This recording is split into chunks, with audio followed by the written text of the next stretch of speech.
a rich man's world. I have turned the soul of this You're listening to the Breakdown Podcast, presented by Cleveland Highlights. a rich man's world. I have turned the soul of this beautiful land. Welcome to the Friday edition of the Breakdown Podcast. I'm your host, Wade Rainey, joined as always by my co-hosts, Tyler Bush and Pal Patel. We apologize for the hiatus on Wednesday. It's currently finals week here at the University of South Carolina. We are all very busy. Got a trio of academic weapons on the panel right here. So we're busy with that. And we'll have an announcement for how we're going to handle content over our winter break at the end of the show. But as for now, a lot to talk about. Let's get right into it. NFL headlines. Disappointing news for the Bills and football fans everywhere. Von Miller, torn ACL. T-Bush, you want to give your thoughts on this first? Yeah, this is a huge loss for the Bills. Obviously, the Buffalo's been struggling with injuries all year long. They made a huge investment signing Von Miller this offseason. Very backloaded contract, so you see a lot of the money getting sent to him down the line in a few years compared to like this year, so they could build a championship roster. I think the Buffalo is still fine though, to be honest. I mean, Von Miller's actually missed a couple games this season. He hasn't played all of them. He's definitely a difference maker. 8 sacks, 1 forced fumble this year. You see the Bills, they kind of used him this year in like different situations, obvious blitzing situations. Sometimes he wasn't even like his snap percentage wasn't even like compared to the guys who had highest on the team because they were using him in specific situations to keep him from getting injured. Obviously, that didn't work out. Torn ACL. McDermott came out a couple weeks ago saying that was just a partial tear, not anything to worry about, just a couple weeks, but they did confirm that it was a full tear. So he'll be out for the season. Like I said, though, I'm still confident in the Bills to go all the way with or without him.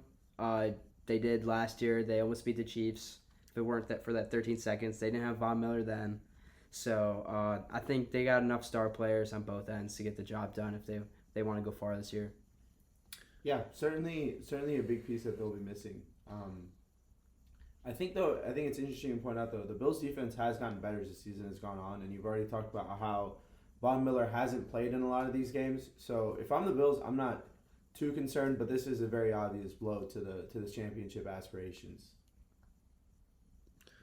Yeah, I mean, it's always tough when you lose a difference-making pass rusher. But with that being said, it's also a position where it's one of the easier ones for guys to like step up for a short period of time. I agree. AJ Klein is a name to remember. He I don't know if he might have been on the Bears practice squad for a moment this year.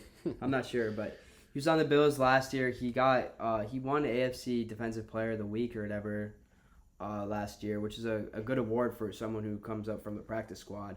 Got cut in the offseason. He wasn't with the Bills this season. They brought him up, and then he led the team in tackles, like against the Lions or something like that. So you'll see, like you said, a lot of difference makers can step up. But my concern is now that Von Miller is getting injured only after playing 5 games this year, that huge investment they got for him, like, is it worth it to go out there and sign another guy like Von Miller in the offseason for other teams? Like, are they going to explore this option more or less because of this injury? I think that taking his age into consideration, this definitely does play an impact on his future. Just like the contracts that he's going to command and his free agency value. I think all of that kind of takes a hit, especially when you have such a major injury at an older age. I mean, this man he was the best defensive player for a while in the league. 12 season. Crazy to think about. The toll on his body must be crazy, but he's also much more than just a physical athlete. He plays the game a different way. He sees it differently. He's so smart. So I think he'll still be an effective NFL player, yeah, but certainly his road to recovery is going to be tough. But I mean, can't ever count out athletes of his caliber. Yeah, hoping for a strong return from Von Miller. Just hope that this isn't the end for him. In some more confusing news is how I'll put this. The Titans fired their general manager, John Robinson. And this is odd because very rarely do bad teams even make front office changes in the middle of the season. And the Titans are not bad. They are going to make the playoffs this year in all likelihood. And it's just an odd move, especially since he and Mike Vrabel were both extended 10 months ago. There are reports that Vrabel wasn't happy with how the A.J. Brown situation was handled. And according to Tom Pelissero, he was fired for football reasons. The ownership was not happy with the direction of the roster. That's the direct quote.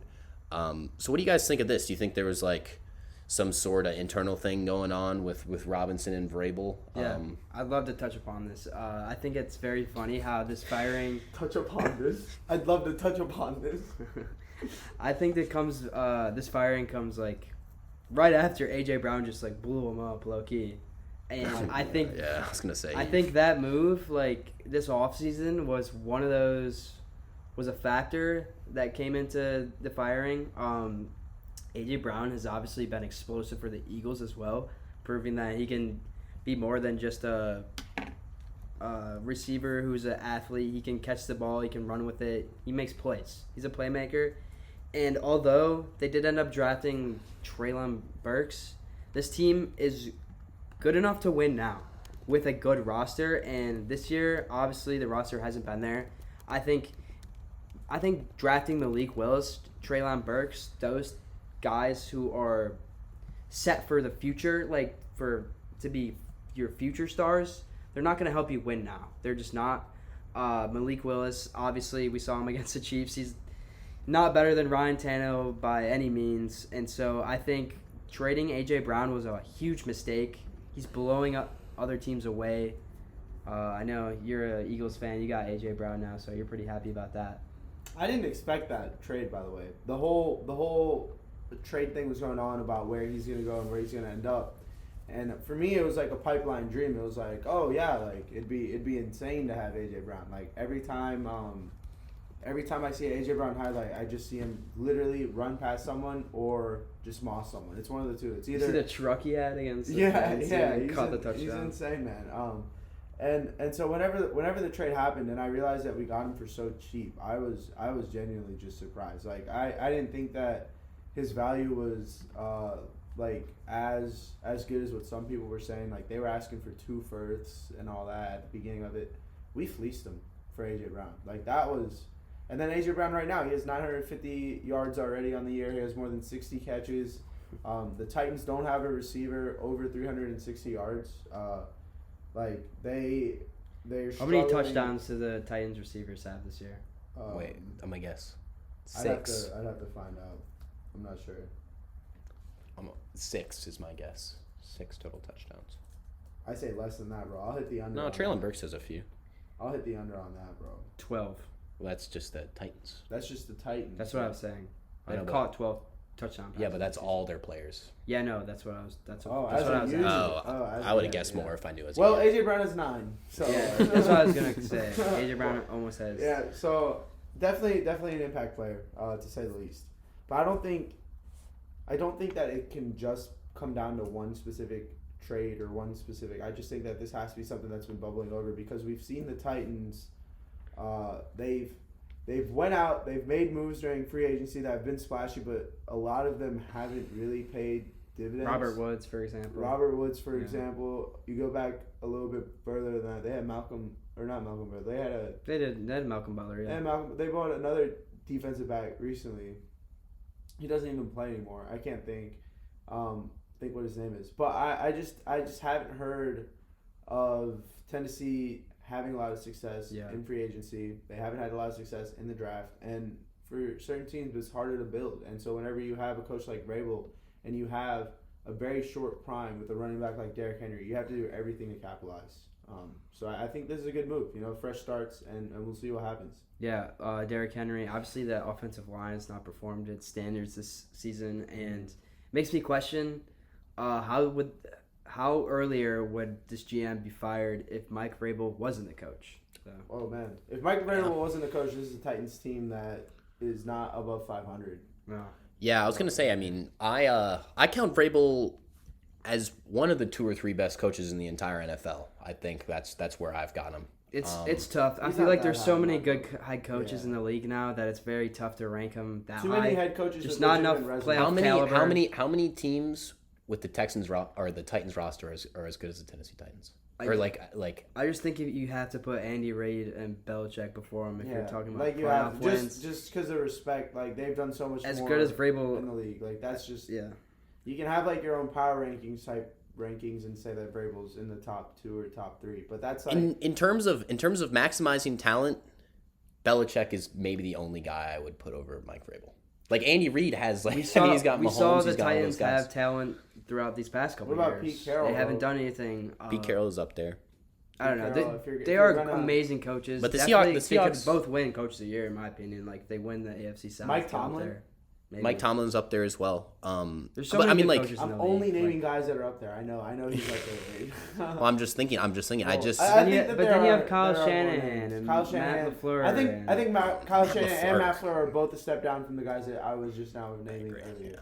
So the clock management and the in-game Then Pete management for Carroll? those two guys, they struggle. Pete Carroll, Mike Tomlin, right Bill now Belichick, though, best coaches right Andy now. Reid, all of them are a step above than everyone else. There's like an elite cast of like 5 to 6 NFL coaches that are. Where do you like, rank Sean? The McDermott? Packers are Who? 6 and 8. Sean McDermott. Sean McDermott, bro, he's like right outside. He's in that tier right below. Because he Right hasn't won in the below. playoffs yet. Well, you were just talking Sean about that. McDermott? He's definitely won in the playoffs. Why do you think the Bills haven't won in the playoffs? It's true. They have. They've won a fair amount of games in the playoffs. But like not legit. They get to the AFC Championship game and then lose to the Chiefs. And That's unless we I don't forget, know. You can make the playoffs as an 8 seed every single year and play 4 playoff games every year and retires. You You could- know, having I mean, played the most yeah. games in the playoffs. Like it doesn't matter. He hasn't had legitimate success in the playoffs and not recently for sure either. He's looking something up on StatMe, so we're about to get some crazy knowledge. no, I'm not. I mean, Sean McDermott, like the Bills were in the AFC Championship like 2 years ago. Yeah. Like a I few. don't consider that like a legitimate. You can have flukes, bro. If we're gonna talk about that, then Doug Peterson has a Super Bowl. No, Doug no, Peterson has a stop. Super stop. Bowl. No, next He's topic. he has- We're he not. also has wins I in- cannot believe you're he also saying has this right wins in now. He also has wins in the playoffs. My computer died. You're so lucky. No, I mean like, yeah, the Doug. He that's, brought the Bills to the playoffs with Tyrod Taylor he did do with that. the least amount of passing yards in the league that year. Doug Peterson. 33-year-old LaShawn McCoy. Doug Peterson inherited an awful roster and was able to. You're not. Doug Peterson is not. Will never be as good as Sean McDermott. You're the one talking about deep. The playoff Eagles runs, were you're ranked talking number about- one and were ranked top 5 in like offense, defense, net, whatever. The year they won the Super Bowl, they were a good team. It wasn't Doug Peterson. in the Super And Bowl. don't forget, it they had was. In an the Super 11 Bowl, it win was. Carson Wentz carry them through the Whenever- regular season. Whenever They had a good started- roster. The Bills have a good roster continually because the coach, like you see these, like Reggie Hamlin and some other guys, Carl Basham, these guys from the practice squad, they're actually getting minutes now and they're actually making a name for themselves because they have good coaching. I've never even fucking heard these guys before this year. Yeah, to compare Doug Peterson to Sean McDermott, I think is a bit of a stretch. I didn't say that they were the same. We were just talking about playoff success and ranking coaches. I mean, you also- And I you said also- that- Saying you you can't also- compare I said Doug that- Peterson because the roster of the Eagles was built up so good. Like And they were so good of a team the that year. path like, to the Super Bowl No. in the last decade through the AFC has been consistently more difficult than the path Yes, through the 100%. NFC. That's a fair point to bring up, but I just don't think that you They've can say lost- that Sean McDermott is one of like the. They lost he's to the not- Texans in overtime. They lost to the Chiefs, and they lost to the Chiefs again. And the Chiefs are constantly in the Super Bowl. I mean, if it Our wasn't for running Joe backs in that Burrow, Super Bowl were like LeGarrette Blount and Jay Ajayi and Corey. your Clement, offensive line was the best in the league. and it still is, but we haven't. gotten Miles a Super Bowl Sanders was since, there bro. too. No, I mean, I think Our best wide receiver was Alshon Jeffrey. All the guys that we had, like, that center back group, bro. Are we gonna talk about that, bro? Zach Rodney Ertz, McLeod back there, bro. Dallas Goddard, your team just had so much depth and so much. Your defense was crazy too. The defense was better. And we those- had Jalen Mills back there and like Ronald Darby. Jalen Mills is good. Why do you think Jalen Mills was bad on the Eagles? That's why we cut him. 2 years got literally later, cut. Bill Belichick gave him a bag? But So he wasn't. He 'cause wasn't Bill Belichick coach when he played for Philadelphia though. He was bad then. He was like objectively bad. He was one of the worst rated corners for an extended period of time in the NFL because he was so bad. He had all right, the what are most you trying? passing All right, I don't offense, care about like- Jalen Mills. What are you trying to say? I'm just saying that I don't think that you can put McDermott up there with the likes of a Tomlin or with the likes of Hell no. I agree with you on that, but he's held way better than Doug Peterson. He's had way better. You just asked me where he ranked, and then you said that Doug Peterson has had continuous playoff success, and I said No, playoff I did success not. can't be the I said only Sean thing. McDermott has. Yeah, that's what. And then I said Doug Peterson has won a Super Bowl. What does that His mean? record as a head coach is crazy.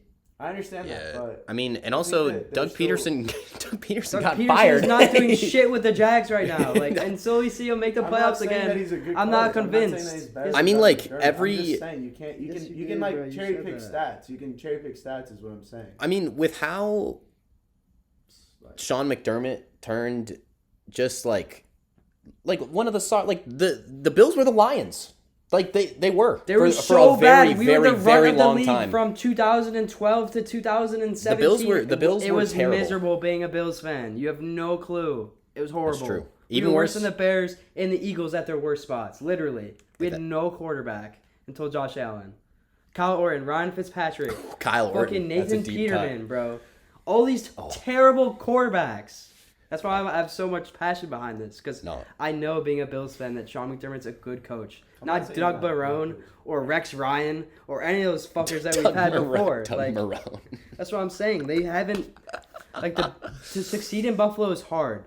They did it when they had Jim Kelly and what's his name? Who was their head coach then? Oh God! If you're asking me what the head coach of He's in the of Hall of Fame. That's all that 90s Bills matters. team So, was it Parcells? When you have a good No, it organization, wasn't you Parcells. know you have It's one. not. The wasn't Eagles Parcells. have a great organization right now. The Bills have a good organization. But when it comes to Doug Peterson and Sean McDermott's a hell of Dude, a I better just coach. brought him up because you said something about playoff okay, success. all right. Calm down, I just bro. had to- Stop I just bringing had up to- Doug Peterson. I mean, Sean McDermott has had some playoff success. Not enough. I mean, if you so were to what retire is today, what? if you pose the question, like if you were to retire today, like just doesn't coach another game for the Bills. Like, Then what? He's not like in the Hall of Fame or anything. He's I not mean- like an all-time coach in the NFL. He's like a Bills legend, sure. But Yeah, like, because you you had just coach said- for you 5 just- years. You can't look. All right, you're changing the whole narrative now. I thought we were just ranking coaches. I mean, like I'm not saying that Sean McDermott would make. He's It's like 45. on track. Yeah, he's If hella he young. if he Yeah. doesn't stop coaching, he's on. If he does worse than what he's doing right now, and like finishes like maybe a couple wins over 500 every year, he's still a great coach. Yeah. Is he not? Sure. I Josh mean, if Allen's he set gonna the bar so Josh low- Allen's gonna make it to the Super Bowl again. Is he not? How is again. Or not again? He's going to make it to the Super Bowl before the end of his career. Hopefully one day, right? We can all hope. Dude, How do you- then- Patrick Mahomes stands in the way every damn year, bro. what? Yeah, it sucks. I mean, I'm just confused. The another mark of an excellent coach is a coaching tree, and McDermott also has that. Yeah, you've seen very Brian successful. Dable go to the Giants and have success as a head coach there. A ton of teams are calling. I don't know what his first name is. Frazier though, Leslie Frazier, their defensive coach. Yeah, Ken Dorsey that'd be an open box was the hire, though. quarterback coach. He helped Josh Allen out, and now he's the OC, and he's one of the best OCs in the game too. So. Yeah, I mean, yeah, Sean McDermott's still very young. If he retired today, obviously he has a place in the annals of Bills history. Probably not in the NFL. But, you know, all it takes is one Super Bowl title, and the Bills are certainly capable of winning the Super Bowl this year. Yeah. Last headline before we move on to picks. Desmond Ridder, finally starting for the Falcons. They move on from the corpse of Marcus Mariota. Does this change anything in Atlanta, or do you think this is actually a sign that they're blowing it up? Yeah, no, they're not. They've kind of been rebuilding for a year or two now. I like this play. I want to see the Falcons give experience in some games to Desmond Ridder, because I want to see Kyle Pitts and Drake London just go off in the air attack. And I know Desmond Ridder gives them a better chance of doing that than Marcus Mariota, because Mariota's only averaging like 170 yards in the air right now. So I like this move. Just give him some games. And this is still a close like NFC South race somehow. I was going to say, So, they could still... Could promote a spark here. We'll see. The Buccaneers are starting to win some games. They're starting to string some together, but it still is an open division. The Falcons have not scored they've lost 4 or 5. They've only scored 20 points or more once during that stretch. Just an anemic offense. Pal, what do you think of Ritter's prospects for the rest of this year? It's like I think it's gonna be tough because we haven't seen him play very much. They've really kind of shielded him. They haven't really spoke too much about him. So honestly, we don't know what Arthur Smith and the Falcons are thinking right now with how they've handled the Ritter situation. But as Tyler was saying, there is nothing better than getting some actual experience, and being able to play some games will be great. And I think that the first couple matchups will really let us know because they do have something to play for still. It's not all over yet. So I hope that it does inspire a spark because I would really hate seeing the Bucs play like this and still get into the playoffs somehow. Yeah. So we'll see how it goes, but I'm not sure. I'm not sure what to expect yet, honestly. Yeah, the Bucs would make me nervous in the NFC, to be honest. You can never count out a team with Tom Brady, and they're still very, very, very good defensively. That has not changed. One of the best receiving cores as well. Yeah, especially once everyone gets Tom healthy. Brady needs is a good receiving core and a good defense. Yeah, that was half of the Patriot way. He was good enough there to get it done with no receivers, which is still insane to me. Well, it's better when you don't have an offensive line in Tampa right now. So. Yeah, Wirfs is still out. We'll see how those injuries shake out. But, I'm rooting for Desmond Ridder. You never want to see these guys fail, is what I'll say. Even like Jordan Love, even though he plays for the Packers. I wouldn't like to see him outright fail. I wouldn't like him to be as good as Aaron Rodgers. Yeah, I mean, he could turn out to be one of the better quarterbacks from this draft. There weren't many taken, so. Yeah, we'll see. Let's get into picks. Pal, you've got the list. Yeah, let's start with the Jets and Bills game. And these are away, home order, like Jets at teams. Bills. Jets Yeah, at Bills. yeah. Okay.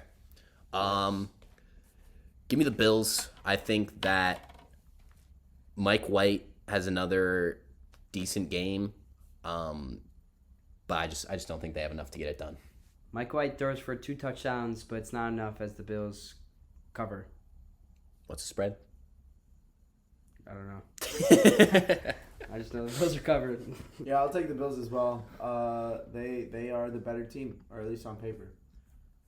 The next one, Cleveland, Cincinnati. Ooh. If Cleveland was at home, I would take Cleveland, but as the Browns might cover the spread, I think it's Cincinnati's just playing too much good football recently. Yeah, give me the Bengals too. I'm going to do a similar thing that T-Bush did and say if Deshaun Watson hadn't been just horrendous last week, I would have probably would have made this a harder pick, but the Bengals are hot. I think it's that simple. Yeah. But if Deshaun Watson is able to play like an average quarterback, I mean, their run game is still very strong. The defense was able to do the job last week, so you never know.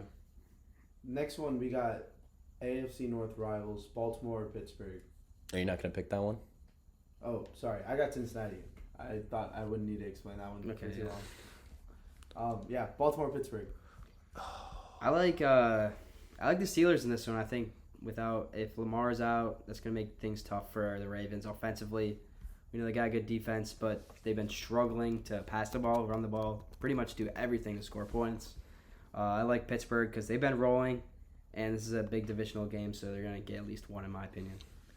Yeah, I mean this is one of the two rivalries in the NFL, along with Green Bay and Chicago, in my opinion. And so you got to throw the oldest division. He just threw it away. What? The oldest division. He just didn't even. There's like 4 of the most iconic teams. First of all, the NFC North is the oldest division. The Bears and the Packers are the 2 most winningest franchises in NFL history. Steelers, I thought the Cowboys and the Giants. I don't know if Steelers Ravens is up there compared to like. Steelers Ravens is violent. Giants Cowboys has to be up. What there. about? I'm an Eagles fan. I'm telling you, any one of the NFC teams, NFC East teams with the other one, like that's a rivalry because they're all the.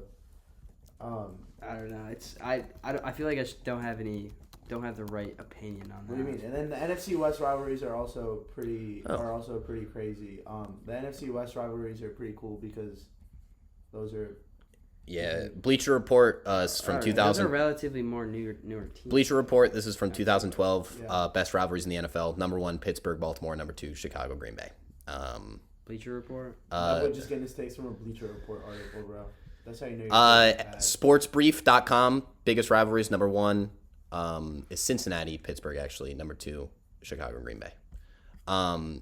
Chicago, Green Bay, in my opinion, is the biggest. It's the oldest. I would say Cincinnati and the entire AFC. Pittsburgh is more of a rivalry. The entire AFC North, really, I think, is the best division for rivalries in the NFL. To be honest, they all hate each other. And the fan bases hate each other. It's that middle America just hatred, that Ohio, Pennsylvania. I would say Bills, Patriots, but it's more of like entire city of Buffalo versus New England, who really doesn't give a fuck about us because they kill us every year until now. But like, it's gonna be a good rivalry going down the road. So who you got, Baltimore or Pittsburgh? Lamar Jackson did not practice today. It's gonna be Tyler Huntley. So give me the Steelers. There it is. All right, next one, Houston, Dallas. Dallas. Damn, you said Steelers for the last one, Wade?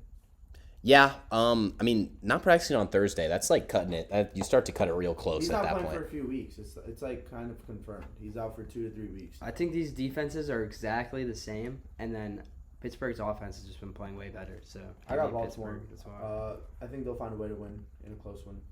I think it will be, like you said, it's going to be a sluggish, slow game. Yeah. And I think that Baltimore's a little bit better suited to win than Pittsburgh is. Baltimore's at home too, right? Yeah. Yeah.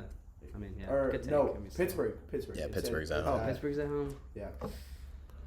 You got to stick with it. You got Pittsburgh. All right, next game, Kansas City, Denver. We skipped Dallas, Houston. We all said Dallas. Okay. Yeah. We just went back, making sure. Russell Wilson sucks. Yeah. Give me Kansas City. This is going to be a bloodbath. Tampa, San Francisco. San Fran, too much. At home. I got Tom. They're so good at home, bro. They don't lose at home. This is a tough one for me. I would really, really like to Tom's pick. been pulling some shit out of his ass though in these primetime games. I got it down. Four Tom Brady primetime. wins. I would really, really like to actually pick the Buccaneers, but like T. Bush said, the Niners are too good at home. All right. Next one, Carolina, Seattle. Seattle. Give me Seattle. I would please pick Carolina. Please just take I mean, yeah. Hey, Sam Darnold, you never know. Yeah, Miami. he could roll into the end zone for a touchdown. Miami and the Los Angeles Chargers. Last week was the last week my patience ran out on the Chargers last week. Give me the Dolphins. Yeah, no, I like the Dolphins too. I think Mike McDaniel takes this loss to heart, puts everything out there for this next huge game. Yeah, bro. I got Miami as well. They'll figure it out, right? They're too good. I didn't even think they played. I mean, like, they looked horrible, and they still could have made a game out of that. That was the crazy thing, bro. Tua made Yeah. so many mistakes, and they were still in it till Yeah. the end of the game. New England, Arizona. I think that this Cardinals team, it's starting to come apart a little bit in the locker room. I think the divisions are starting to, like between the coaching staff and the players, they're starting to become wider. And this is a game that the Patriots really, really, really need to win. And you know what Bill Belichick does in must-win games? He wins them. Yeah. So give me the Pats. Yeah, no, Wade's right. This is the part of the season where the Cardinals start to fade and the Patriots start to win games. It's exactly what happened last year. I'm not sure if these two teams played each other last year. They could have. And Probably. it could have been around the same time. But give me the... It could have been. It could have been. I could be thinking of the Cowboys for some reason, but all right, never mind. You got New England as I got well? the Patriots, yeah. Yeah, I got the Patriots as well. We're gonna go clean sweep on that one. We have been. There's a lot of chalk, a lot of chalk this week. Yeah, bro. You guys have actually picked the exact same way for every single game so far, by the way. And like I'm looking at it on purpose. I'm like trying to change my answers a little bit, but I just wanted you to know. Next one, I'm trying to Jacksonville, win, bro. Tennessee. I'm trying to win. After a Jacksonville, rough, Tennessee. very rough first week. Yeah, it's true. Fuck. That's gonna be a tough one. We're gonna have some divide on that one. Give me Tennessee at home. Derrick Henry destroys Jacksonville on the ground whenever he plays him. Same. I can't trust Jacksonville. No, me neither. Yeah, I Traylon. can't trust Doug Peterson. Traylon Burks is out, so that's did not practice today, so that would be a big blow for Tennessee. I think that any momentum. Any momentum, Jacksonville. I mean, they got boat raced by the Detroit Lions last week. I'm not picking them on the road at the team that's going to win the AFC South. So you got Tennessee. Give me Tennessee. All right, next one, Minnesota, Detroit. Ooh. I got Detroit. Give me Minnesota. I'll go against the wave. I like. Vikings are not as bad as Pal thinks they are. It's not me not liking the Vikings in this one. It's me liking Detroit. I'm gonna be honest. I think this will be that'll be a really good game. It'll be such a good game. It's gonna be like a 40-30. Yeah, it's gonna be nice. Score. Yeah, I got Detroit. I don't know. They look good right now. They've put together a few good weeks. Yeah, they do look really good. About how you finish, and they're still not completely out of the playoff picture, and I'm sure they're aware of that. So, dude, I would love for Detroit to make the playoffs. I would love it. Last game, Philadelphia, New York, Giants. Give me Philly. The Giants did not impress me last week, even though they're playing a good Commanders team. Philly's offense has just been amazing recently. Yeah, I mean, you have to pick the Eagles. If the Giants had won last week, I think it's a different story. I agree with you there. Pal, I'm assuming you picked the Giants, right? I love the football Giants. I think they'll play a good game against the Eagles. They'll hope that they can keep it within 3 scores. All right, switching over to the other football. The World Cup quarterfinals begin tomorrow. Very, very exciting. Some great matchups.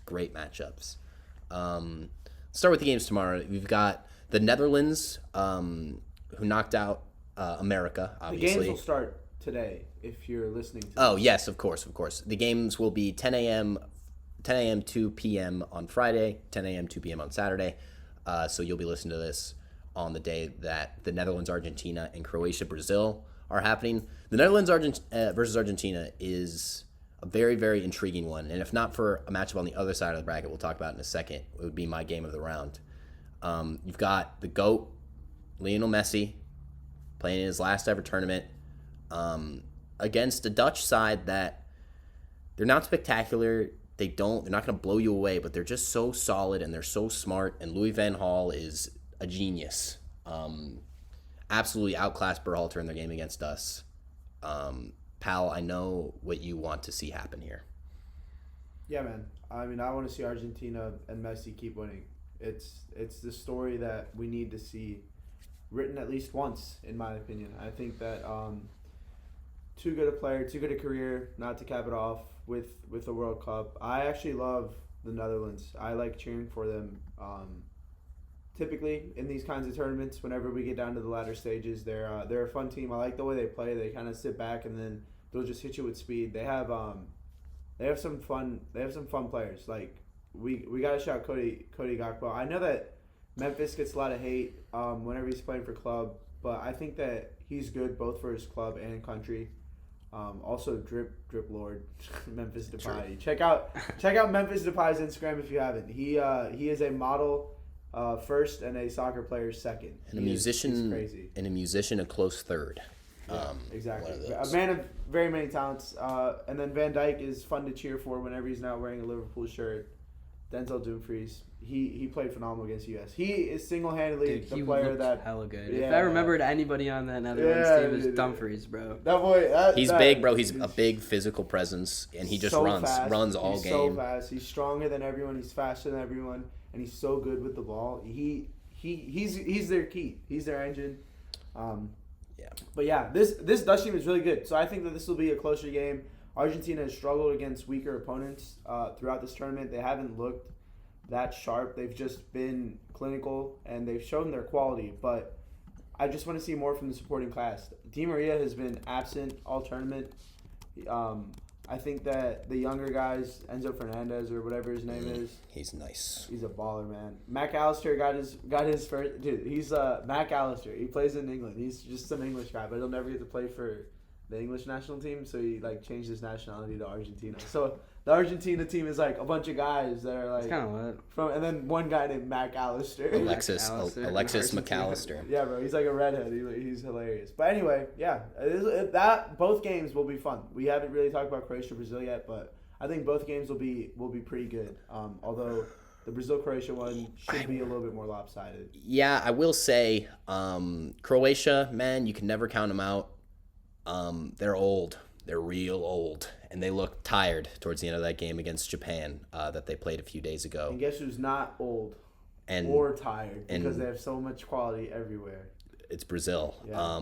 The favorites of the tournament, can't deny. Has there been like a country throughout like the past few decades that's just solid, like always been at the top?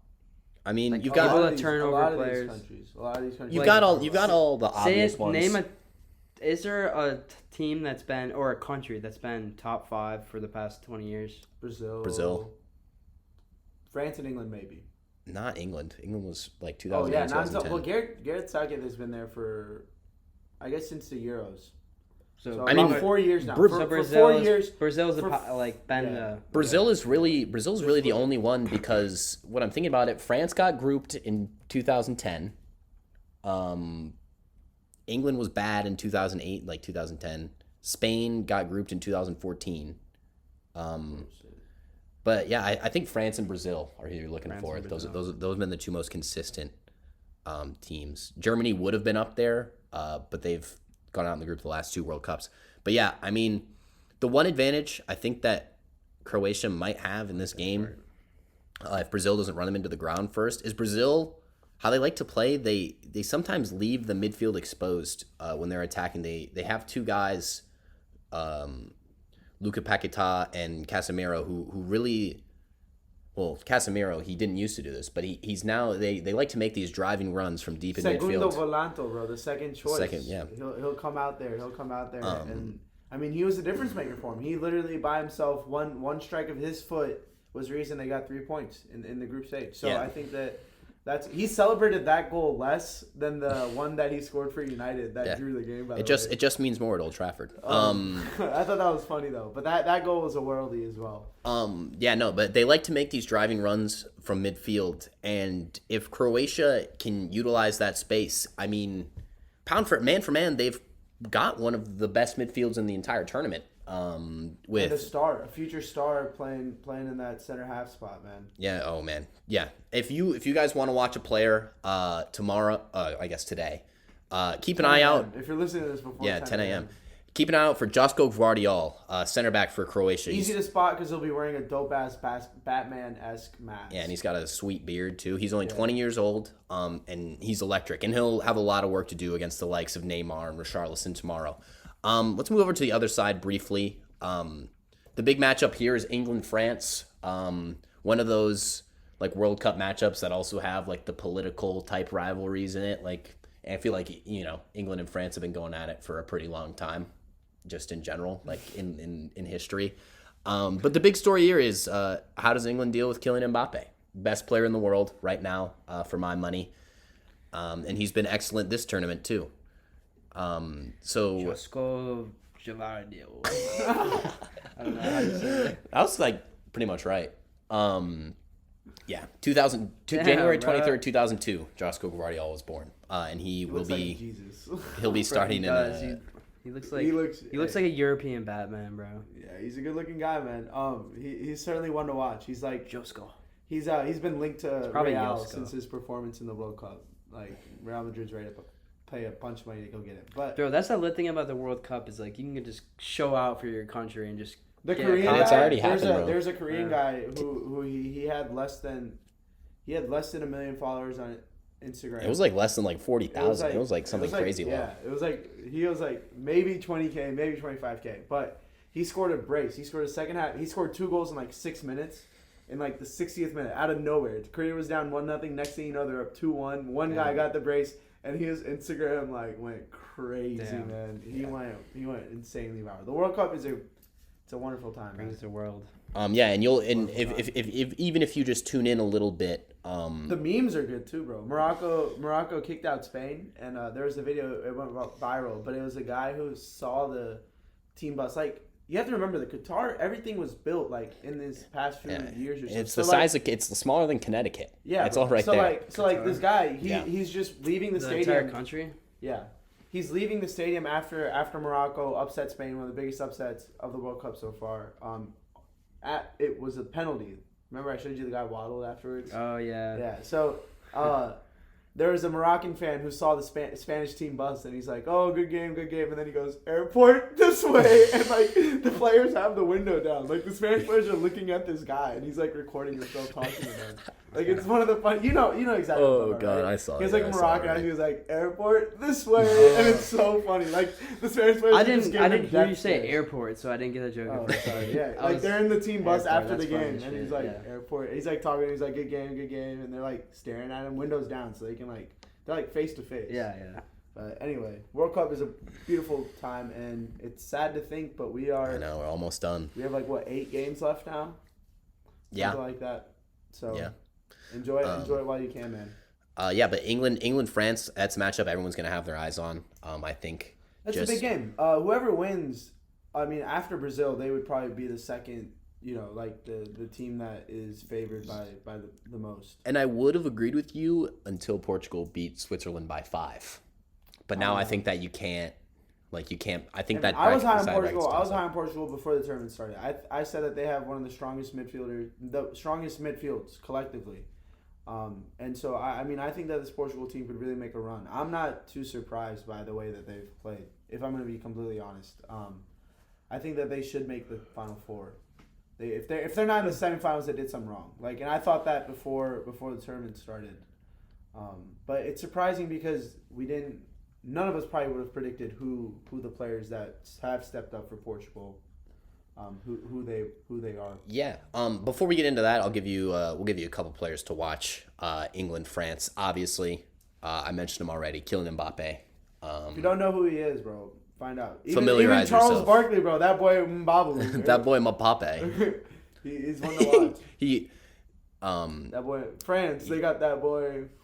He's no joke. He's no joke. Charles Barkley. Said something. So if Charles Barkley knows who you are and you're a soccer player, you must be doing something. Charles Barkley knows something ball, right. bro. It doesn't matter what. Does he know He ball? doesn't even know basketball. That's the Dude, we don't want Charles Barkley coming after us, dying.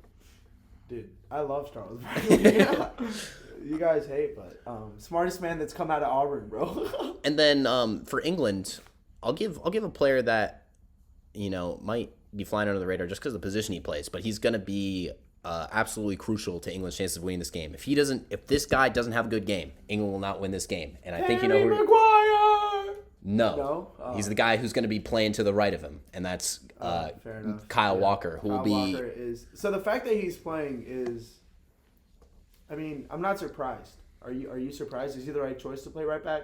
Kyle Walker. I think if Kylian Mbappe is going to be in the game, and especially if Southgate decides to stick with the back four, you have to have him. You can't have Trippier trying to defend Mbappe one-on-one. You need Walker's pace and strength. I mean, he's one of the few guys who can run with Mbappe. And One of the few guys in the world that can definitely keep up with Mbappe for the full 90. Like, if I had to pick, he's one of the first 2 people you pick. Yeah, I think you have to go with him. That matchup How will be a convenient really is it fun for one. England that they literally have the one guy in the world that is low key known as the Mbappe stopper? Like, because he didn't They play. didn't call up Aaron Wan-Bissaka.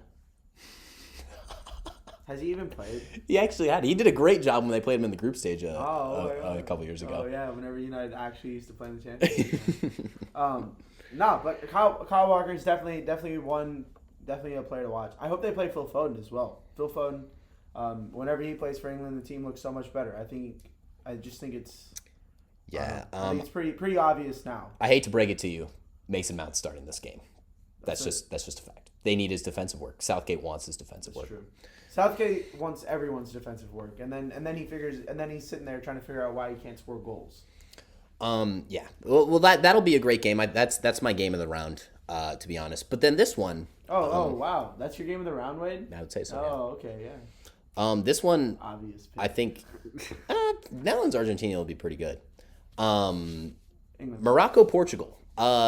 The big storyline here. I refuse to Fox Sports this and only talk about Ronaldo when there's other people playing in the game. But Especially when he has to talk about literally his favorite player. Watch this. that was the big story. Well, first I'll talk about Gonzalo Ramos. He had to change it because who's came in. He came in and scored. He came in and scored a hat trick in replacement of Ronaldo. And if you're Portugal's manager, that is absolutely the best scenario where you bench Cristiano Ronaldo and then this 21-year-old, 22-year-old comes in and scores a hat trick. Pretty much a dream scenario. Fernando Santos said that Cristiano's playing though. He said that there's no problem with the captain of Portugal. This was the quote. He said, "There's no problems between the captain of the Portuguese national team and I." Is what his exact words were. So there's no way Cristiano doesn't play in this game. I will say, I wouldn't hate Cristiano starting in a game like this just because Morocco does tend to sit a little bit deeper. And so you don't need, a player who's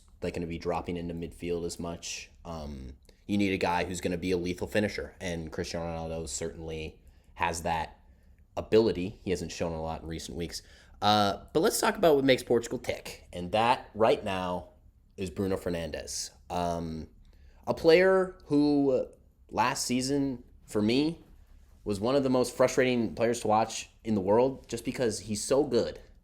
But, like, some of the decisions he makes, he's like... I'm trying to think of my basketball equivalent. It's like Dion Waiters, if Dion Waiters was, like, really good. Like, that Dion Waiters quote where it's like, I'd rather go 0 for 30 than... That's like Bruno Fernandes. Because 0 for 3 meant you stopped shooting. That's Bruno Fernandes. That was last year, though. The original quote was 9, by the way. Whatever, I don't give a shit about Dion Waiters. Dion Waiters' famous quote, I'd rather go 0 for 30 than go 0 for 9. But Bruno Fernandes 9, that means doesn't get too high on airplanes because he's had too many weed gummies. Who? Do you remember that? Yeah, Deion Sanders. Yeah, true. That was funny. Bruno Fernandes does not do panic that. attack on the That was plane. funny. He's too baked. No, but he's been excellent for them so far. I'm really happy to see him performing. You've got guys like João Felix. And you know what? As brave as Morocco has been, as good as they've been defensively, Amrabat has been ridiculous for them in midfield. He played all 120 minutes against Spain, and I swear I looked up and saw him chase down a ball and thought they had subbed someone in for him because he still looked that fresh. I just don't see them getting by Portugal, unfortunately. Inshallah, Morocco will win. It would be absolutely The entire Arab and African world is going to be praying on the downfall of Portugal, bro. That's a lot I know. of power. That's you like have to remember that. that's the double for Morocco. That's the Iberian Peninsula sweep would be huge for them. That's like a lot of oppression coming from up there. Hannibal celebrating in his grave, bro. No, but I mean, like, the thing is like Barbary people Coast are talking about Morocco as like a huge underdog. They've got like a lot of great players, like Nasser Mazraoui. I mean, it's tough that their two best players are fullbacks. It's funny because I was thinking about this, but Denmark was supposed to be the dark horse of the tournament, and Morocco is just North African Denmark. Like they play a similar style. Granted, I will say Morocco just has shown more quality, especially defensively. That Morocco team is so solid in the back. They had guys playing on like torn hamstrings at the end of the Spain game. They were really putting it all out there. It was great to watch. This is the first time in their history that they've made it this far in the tournament. This is the first time we've seen, or not the first time, but the first time definitely in a little while, I guess. There hasn't been a lot of major African success stories in the World Cup in 2018 or... Yeah, 2010 when Ghana made the quarterfinal was the last one. Yeah, but Morocco, some more stats. Their coach took over just before the tournament. These are his first games coaching the team competitively. We can't talk about Morocco and not talk about Ziyech, bro. Yeah, Hakim Ziyech He came back with the coach, the old coach. They had a falling out. He actually retired from the national team after the whole thing. The new coach comes in, and then Ziyech is back. So I think that was an underplayed storyline as well. The fact that he was back for Morocco. We hadn't seen him in club. Obviously, he's fallen out of favor at Chelsea, but he's still a quality player, man. He's a creative force for them. Sofiane Boufal, he can only go about 65 minutes, but he is a lot of fun to watch those 65 minutes. You'll see him cooking up on that left wing. But yeah, first African coach to make the quarterfinals. Morocco's head coach. Yes. Let me look up his name so I can give him his flowers. It's time for Africa. And if Morocco wins this game, which is, anything can happen, they will be the first African team to ever make the World Cup semifinal. So that'd be a huge accomplishment. And despite everything that has gone on in Qatar and the circumstances surrounding this World Cup, it would be nice to see an Arab team make it that far. At the first ever Arabian World Cup. offenseful that you call him Arab. Hey, I don't know. Offenseful. I don't know about that. Like Arab North African. Bro, that was offenseful. It's like, Yeah, but Walid Regragui. First. they weren't mad before. They're mad now. Oh yeah, sorry, my Moroccan friends. I just butchered that. Walid, bro, you can't. Walid Don't diss my Regragui. man. First African coach to make the quarterfinals. And listen, man, I got some guys on Portugal, some Manchester United men, but I'm pulling for Morocco, man. That's a great story. Bro. You have to for the story, bro. I would love to see that Moroccan flag fly, and for those fans to get to stay and watch a semifinal game in which their country plays. That's just for the story of it. That's wonderful. Let's do some quick college football headlines. Caleb Williams voted AP Player of the Year. It seems like a precursor to him eventually winning the Heisman. Dude just dead. We all knew that. He's nice. Saw a lot of people clowning on him for writing "fuck Utah" on his fingernails. I think that's Did he write on his fingernails? fuck Utah. Which, like, listen, if you do that and you lose, that's like a clownable offense. But like, people are like, "Oh, that's disrespectful." Like, shut up. Who cares? It's cool. It's fun. Like, done it relax. before. I know. And he does it every game. Like, people are that was annoying. I don't have a problem with him painting his fingernails. I think there's a problem with the language usage, and there's a barrier and a gap between these older sports fans, these SEC gurus who are 50 plus The years message board warriors. Take a swallow, Willie. There's a lot more. There's a lot more than you think, bro. And What do you think Oh, no. Willie had to say about him? I mean, painting hey his man, fingernails? like and there's- those are the people who are taking offense to it. It's 100%, not, 100%. or unless you go to Utah. Like, there's no, like, nobody really cares if you wrote F Utah. Literally, how often do we say fuck another, or F another school? Like, it pretty much happens every Saturday, so. Make sure we bleep that out, man. yeah, I'll get right on that in post. But I mean, People just need to get it over. It's not big a deal. it's I think it's nice to see though the fact that now we've gotten to a point where imagine if he had done this just 5 years ago. I feel like it would have been a much bigger story. And That's compared true. That's a good Compared point. to how I would say it's like a little headline and Yeah. you move along. I think that it's definitely changed perception. But also this is something that's new. It's different. It's not just like a celebration that went too far. It's the fact that he went out of his way to paint on his fingernails. And hey man, do what you will. Do whatever gets you hyped before a game. You're the one on the field, not me. But I'm just saying, like, there have been countless of other football players that have gotten themselves pumped up and ready to play someone, and not one of them had chosen to write "fuck the other school." Yeah, on you're their the best fingernails. player in college football. Right. You don't need that extra attention. I just Or go writing get that that exercise. Do what you want, man. I Do like what you it. want. I don't like care. it when guys And you lose them by like 20 too. I like That's the worst part. Though. You can't write that shit and then lose like that. I like it when players show some personality, and like definitely you have to be like good, but You can show you it have to in you have to other be ways. you have to be good enough to like do that. I mean, he's gonna win the Heisman Trophy. Like, how much better do you want him to be? And also, college football is better when USC is when beat USC Utah is good. and make the college football playoff, and then you can write F anybody you want. Too literally. late for that, bro. Too late for that. That's what I'm saying. College football is better when USC is good. They're so cool. It's their uniforms are so cool. The history of the school, I have Reggie a friend Bush. that goes to USC. It looks sick. Like, oh my god. I wish It's better when we they're were living good. in perfect weather every day. Clay So do Helton. we, man. It's like 70 right now. Yeah, I was gonna say we can't really complain about the weather down here. No, yeah, it's been hella nice. and Dude, I then- checked the weather from when I get home tomorrow. It's gonna be like Dude, I 33 don't even want to degrees. look. I don't even want to look. Yeah, man. It's gonna suck. Yeah, and then the transfer portal's been buzzing. It's been going crazy. And listen, We've been seeing a lot more guys Coach go Brown. out. Like, as a South Carolina fan, the transfer portal has not been kind to us so far. We've only been hearing of guys that are leaving. Yeah, but not. yeah, but like the process takes some time. It's like I know. reopening We'll get more recruitment. guys in. It's obviously guys are just now entering the transfer portal. So We did lose our tight ends. But that's what I was Yeah, thinking. well, All one of to our the tight draft. ends. Well, yeah, one to the draft. Literally, Is that I was one? looking at the stats. I didn't think Stogner was like as much involved as I thought, but him and Bell had pretty much the same exact receiving stats. It's just that Bell was used like averaging like 10 carries a game. Yeah. Stogner. was. Yeah. I mean, So I don't know what that means for you. for the yeah, He's you averaging have like to- 3.5 yards per carry too. I mean, as good as like Jaheim Bell is as a physical specimen, looking at the numbers, bro, he was not that efficient at all. Yeah, He had I 5 mean, like touchdowns on the year. Like he should have you led stick their team in a touchdowns. you stick a tight end at running back. And you see what happens. We have to remember the Glad reason that why, Satterfield's why at we had to Nebraska. do that, though. We have to remember the reason why we had to do that, and that was because he couldn't block. And we kind of waited and gave him a chance. But it's impossible to play with the tight end where if you put him in, the other team knows for a fact you're about to throw the ball. Yeah, no, you Like, need to be then- able. so you then- need to be able to block. Yeah, but then you split them out wide though.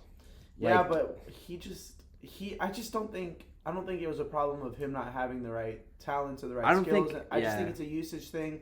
Sometimes it works out, sometimes it doesn't. The role that Definitely the a depth offense problem had- too. That means we don't have any other guys to block when we need tight ends to block, and they're just not doing that. Yeah. Well, hey man, I will say our tight end room was Nate Atkins, dog, the next big I thing. was gonna say, bro, our tight end room was not a thing of concern. Nate Atkins he was a highly touted recruit.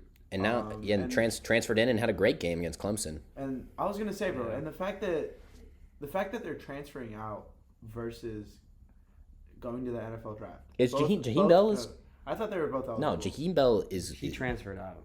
Jaheim Bell transferred out. I thought he would have been going to the thought draft he for did. sure. This No, year. he transferred. He transferred. He's transferred. That's Yeah, what I'm if saying. I got used as the a fact running that he's back. not going to the NFL and that he's transferring also may say something. You know what I mean? We're not looking at the whole picture. So I think that's also a little detail that might play into effect. Yeah, I mean, listen. I don't want to keep piling on Satterfield, whatever. I don't know enough to talk about an offensive coordinator's job in the SEC like that. Bro, I was listening to Pat McAfee. He thinks, and there's a lot of positive remarks around Satterfield. It's a lot of recency bias, man, and also people don't watch South Carolina really. No, you're right about that. Unless Hey, they're man, playing if any team beats the number 6 team and then immediately beats the number 8 team, I'm gonna also hype up every single part of their team as well because that's just what they did. But I think that we kind of have to cut through the smoke and figure out what the true thing is that we were terrible. Satterfield was not getting it done. There were too many games where we looked absolutely hopeless. We couldn't make any adjustments to kind of put ourselves in a better position as the game went on. Our defense would keep us in it, but literally, I mean, Rattler came out and said it before we beat Tennessee.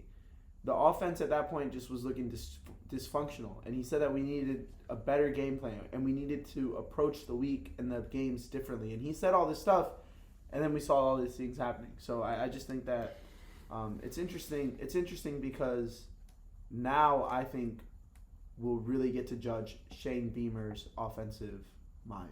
Yeah. Starting now. Yeah, this coordinator hire is really important. The name on the docket right now, the rumor is Doyle Loggins.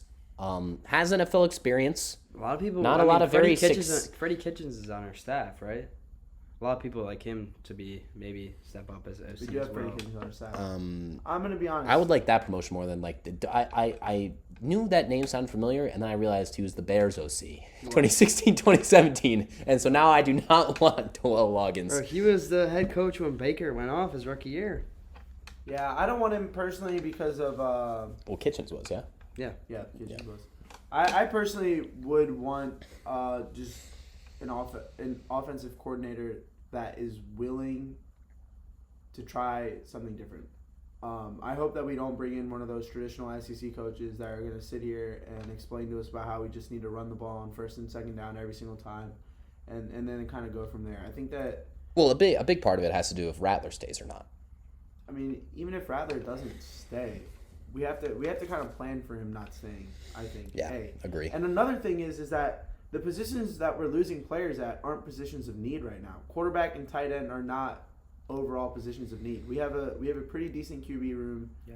And we Our have strength's pretty always decent been tight end. running backs, and we still Yeah. have those great running I backs. mean, so. All right, I think the fact that That's wanna- our MO is running the ball. You want to avoid starting freshmen and sophomores though at quarterback. that is That's true, my only thing. and I definitely get that, but you also have to understand that Shane Beamer is trying to build something special, and so I would understand also the fact that he can get 4 years out of someone or 3 years out of someone versus Yeah. Oh, I mean, having to like- come up with temporary solutions, and the fact that we have a new offensive coordinator. This could really be a restart with a quarterback that can fully understand and learn the system, and then be in it for 2 to 3 years. I would love for that to happen. I mean, you saw Trevor Lawrence. He was at Clemson for. That's how you build real success, I think, Yeah. in college. You got to have. I understand the power of quarterbacks that are so good that they play for you for a year and then go to the I don't- NFL. That's what Ohio State Just has with the done. transfer portal nowadays, though, it's It's- just you're gonna see less and less of that. And I don't know, like, Hmm. if anything, we get a great transfer quarterback out of the portal, and Davis is on the bench still, and then who knows what the future leads for him. I mean, we had Gunnar Stockton committed. I mean, Exactly. so many things can change. I don't know, like this quarterback stuff is gonna be interesting. Yeah, I mean, listen, Colton Gauthier, Braden Davis, both very highly touted recruits. I would rather have Altea has Spencer more Rattler. experience too. Oh, I would also rather have Spencer Rattler. I think that's not the debate here. Yeah. I'm just saying that if we're looking at our prospects for next year, Spencer Rattler is not on the table. I would personally rather take a good recruit that's a freshman or sophomore and kind of play them, even though I know that they don't have the experience. And then to go get someone that has the experience, but knowing that they'll only be there for another year or so. Yeah, I mean, the goal though is to get to the point where like, you know, Ohio State can do that thing, but like they're recruiting those guys. Like those guys committed to Ohio State and they're in with Ohio State. That's what I'm saying. We have good quarterback recruits. Yeah, So I think with quarterback specifically, we can kind of play that need off for a little bit. No, I don't have a problem. If you're gonna be a legitimate like contender for your conference, you need to like, for the most part, be growing those guys like they need to be homegrown. Like you see what happens, like, you know, Pitt brings in Keaton Slovis, like, you know, maybe he's good, maybe he's not. I mean, and even we kind of took that risk with Rattler, and it really was not looking like it was going to pay off until the last couple weeks of the season. Yeah. We definitely saved what could have been a very bad season. If those 2 games were losses and our record was looking, you know, 6-6, and yeah, that would have been at this point. The good thing about us like ending on those wins too, and it makes a difference for us college kids, like going into next semester, going into winter break, like we just all positive vibes just because our football team is doing good. It's true. And it makes a huge difference. Certainly could tell a difference, 100%. That was a crazy time to be in Columbia. I mean, just the energy, back-to-back weeks, just so many emotions. After no one like, expected. yeah, exactly, bro. Like no one expected. Especially after that Florida game. Seriously. Great turnaround. I thought our football season was over after Mountain Weekend. Yeah, seriously, man. We're just about to get trounced, but yeah, hell nah, Beamer ball. We really pushed through and showed them what the Gamecocks are about, man. What a way to end the year. I know we're gonna have fun watching that Notre Dame game. I don't know what you guys think will happen during that game. I know that I like us to win. We're seeing a lot of guys leaving. Yeah, with all those quarterbacks entering the transfer portal. Michael Mayer's not playing. Who's gonna start at QB? Dak again? Dak Joyner? For us, I wouldn't mind that, man. That started last bowl game. It's not going to be him. I mean, legitimately, is Rattler Rattler has not announced whether he's Rattler playing or would not. I think Rattler would play the bowl game just because that man needs as much tape on him as possible. That's true. As much good tape out there as possible. If he plays as well as he did the last couple weeks in this bowl game, he will go to the NFL draft. Then you go to the NFL draft, 100%. If you come off 3 insane games like that to end your college career, and what if he throws 3 picks and gets benched?